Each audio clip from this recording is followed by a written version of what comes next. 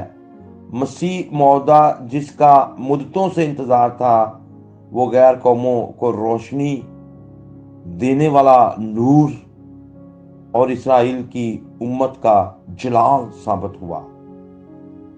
راستہ ایمانداروں کا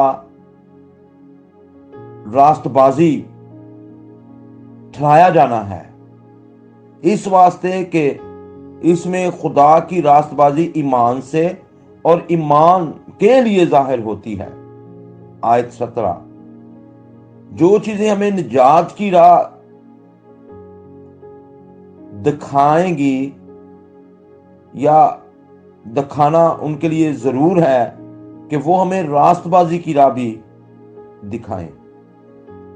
انجیل خوشخبری راست بازی کو ظاہر کرتی ہے اور یہی راست بازی انجیل خوشخبری میں ظاہر ہوتی ہے۔ یہ انجیل راست بازی ہے اور ہمیں راست باز بناتی ہے۔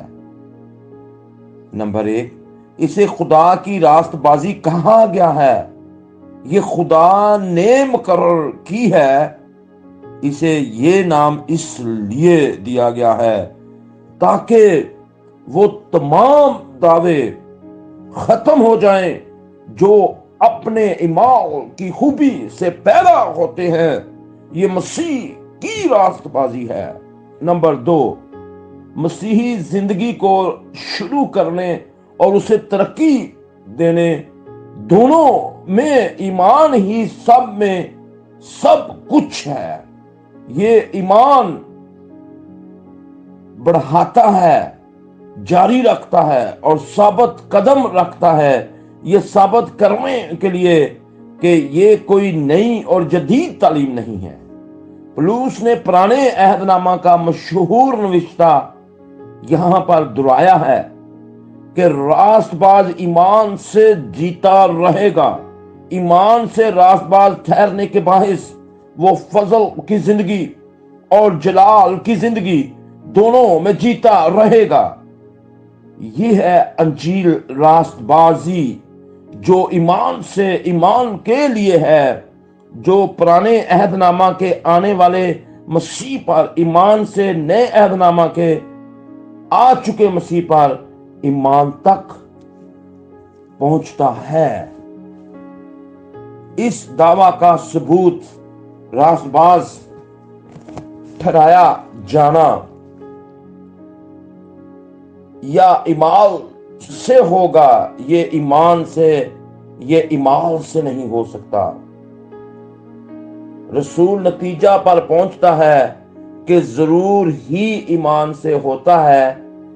ایک ماہر سرجن کی طرح رسول مرہم اور پلستر لگانے سے پہلے زخم کریدتا ہے۔ پہلے وہ گناہ اور غضب کے بارے میں قائل کرنے کی کوشش کرتا ہے اور پھر نجات کا راستہ دکھاتا ہے۔ اس طرح خوشخبری بہت قابل قبول ہو جاتی ہے۔ عمومی لحاظ سے خدا کا غضب ظاہر ہوتا ہے۔ فطرت کی روشنی اور شریعت کی روشنی گناہ پر اور گناہ کے لیے خدا کے غضب کو ظاہر کرتی ہیں۔ ہمارے واسطے کتنا اچھا ہے کہ خوشخبری ایمان سے اور ایمان کے لیے راست باز ٹھہرانے والی خدا کی راست بازی کو ظاہر کرتی ہے۔ انسان کی خطا کاری اور گناہ آلودہ زندگی کا بیان وہ مختصر عنوانات کے تحت بیان کرتا ہے۔